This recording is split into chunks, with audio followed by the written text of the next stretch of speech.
Vadakkanchery block panchayat ഭരണം പിടിക്കാൻ CPIM 50 ലക്ഷം രൂപ കോഴ നൽകിയെന്ന ഗുരുതരമായ ആരോപണത്തിൽ നിർണായക വഴിത്തിരിവ്. സംഭവത്തിൽ വിജിലൻസ് നടത്തിയ പ്രാഥമിക അന്വേഷണത്തിന്റെ റിപ്പോർട്ട് ഇന്ന് സമർപ്പിക്കും. നിലവിൽ കൈക്കൂലി വാങ്ങി എന്നതിന് നേരിട്ടുള്ള തെളിവുകൾ ലഭിച്ചിട്ടില്ലെന്നാണ് സൂചനയെങ്കിലും പുറത്തുവന്ന ശബ്ദരേഖകളും സാഹചര്യങ്ങളും വിശദമായി പരിശോധിച്ച ശേഷമാകും തുടർ നടപടികൾ. ബ്ലോക്ക് പഞ്ചായത്ത് പ്രസിഡന്റ് തിരഞ്ഞെടുപ്പിൽ CPIM തനിക്ക് 50 ലക്ഷം രൂപ വാഗ്ദാനം ചെയ്തുവെന്ന EU ജാഫറിന്റെ ഫോൺ സംഭാഷണം പുറത്തു വന്നതോടെയാണ് വിവാദങ്ങളുടെ തുടക്കം. കോൺഗ്രസ് വരവൂർ മണ്ഡലം പ്രസിഡന്റ് AA മുസ്തഫയുമായി ജാഫർ നടത്തിയ സംഭാഷണം രാഷ്ട്രീയ കേന്ദ്രങ്ങളിൽ വലിയ പ്രകമ്പനമാണ് സൃഷ്ടിച്ചത്. പ്രസിഡന്റ് തിരഞ്ഞെടുപ്പിന്റെ തലേദിവസം രാത്രിയാണ് ജാഫറും മുസ്തഫയും തമ്മിലുള്ള സംഭാഷണം നടന്നത്. UDF-നൊപ്പം നിന്നാൽ രണ്ട് മുന്നണികൾക്കും 7 വോട്ടുകൾ വീതം ലഭിച്ച തുല്യനിലയിലാക്കുമെന്നും നറുക്കെടുപ്പിലൂടെ ഭരണം തീരുമാനിക്കപ്പെടുമെന്നും ജാഫർ സംഭാഷണത്തിൽ പറയുന്നുണ്ട്. ഇങ്ങനെ പോയാൽ എനിക്ക് എന്ത് നേട്ടമാണ് ഉള്ളത് എന്ന ചോദ്യമാണ് ജാഫർ ഉയർത്തിയത്. CPIM 2 ഓപ്ഷനുകളാണ് മുന്നോട്ട് വെച്ചതെന്ന് ജാഫർ വെളിപ്പെടുത്തി. ഒന്നുകിൽ ബ്ലോക്ക് പഞ്ചായത്ത് പ്രസിഡന്റ് പദവി, അല്ലെങ്കിൽ 50 ലക്ഷം രൂപ പണം വാങ്ങി രാഷ്ട്രീയ ജീവിതം അവസാനിപ്പിക്കാനാണ് താൻ ആഗ്രഹിക്കുന്നതെന്നും തന്റെ ഭാവി സുരക്ഷിതമാക്കാൻ ഈ അവസരം ഉപയോഗിക്കുമെന്നും ജാഫർ പറയുന്ന ഓഡിയോ ക്ലിപ്പ് UDF പുറത്തുവിട്ടു. മുൻ വടക്കാഞ്ചേരി MLA അനിൽ അക്കര നൽകിയ പരാതിയുടെ അടിസ്ഥാനത്തിലാണ് വിജിലൻസ് അന്വേഷണം പ്രഖ്യാപിച്ചത്.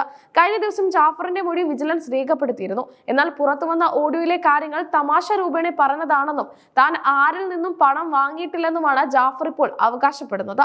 വോട്ട് മാറിപ്പോയത് ഒരു അബദ്ധമാണെന്നും തന്റെ നിരപരാധിത്വം തെളിയിക്കാൻ നുണ പരിശോധനയ്ക്ക് പോലും തയ്യാറാണെന്നും ജാഫർ മാധ്യമങ്ങളോട് പറഞ്ഞു. എന്നാൽ ഈ വിശദീകരണം മുഖവിലക്കെടുക്കാൻ UDF തയ്യാറായില്ല. വോട്ട് മറിച്ചതിന് പിന്നാലെ ജാഫർ അംഗത്വം രാജിവെച്ചത് കോഴ വാങ്ങിയതിന്റെ തെളിവാണെന്ന് കോൺഗ്രസ് ആരോപിക്കുന്നു. 15 വർഷമായി LDF ഭരിച്ചിരുന്ന വടക്കാഞ്ചേരി ബ്ലോക്ക് പഞ്ചായത്തിൽ ഇത്തവണ ഇരു മുന്നണികൾക്കും 7 സീറ്റുകൾ വീതമാണ് ലഭിച്ചത്. ജാഫർ കൂറുമാറി വോട്ട് ചെയ്തതോടെ LDF സ്ഥാനാർത്ഥി KP നഫീസ 8-നെതിരെ 6 വോട്ടുകൾക്ക് വിജയിച്ചു. UDF-ന്റെ 1 വോട്ട് അസാധുവായി. വൈസ് പ്രസിഡന്റ് തിരഞ്ഞെടുപ്പിൽ നിന്ന് ജാഫർ വിട്ടുനിൽക്കുകയും ചെയ്തു. ഇതോടെ വൈസ് പ്രസിഡന്റ് സ്ഥാനത്തും LDF തൂത്തുവാരി. കൃത്യമായ പ്ലാനിങ്ങോടെ നടന്ന ഒരു കുതിര കച്ചവടമാണിതെന്ന് UDF ആരോപിക്കുന്നു.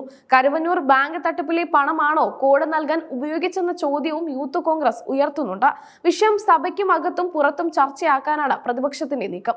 മുഖ്യമന്ത്രി പിണറായി വിജയന്റെ മൗനം കുറ്റകരമാണെന്നും ഭരണസ്വാധീനം ഉപയോഗിച്ച വിജിലൻസ് അന്വേഷണം അട്ടിമറിക്കാൻ ശ്രമം നടക്കുന്നുണ്ടെന്നും പ്രതിപക്ഷം ആരോപിക്കുന്നു. 50 ലക്ഷം രൂപയുടെ ഉറവിടം കണ്ടെത്താൻ ജാഫറിന്റെ ഫോൺ രേഖകൾ വിശദമായി പരിശോധിക്കണമെന്നും അനിൽ അക്കര ആവശ്യപ്പെട്ടു. അതേസമയം കോഴ ആരോപണം അടിസ്ഥാനരഹിതമാണെന്ന് CPIM ജില്ലാ നേതൃത്വം പ്രതികരിച്ചു. കോൺഗ്രസ് പരാജയ ഭീതിയിൽ പടച്ചുവിടുന്ന നുണക്കഥകളാണിതെന്നും ജാഫറിന്റെ വോട്ട് സ്വാഭാവികമായ ഒരു പിന്തുണ മാത്രമാണെന്നും KV അബ്ദുൽ ഖാദർ പറഞ്ഞു.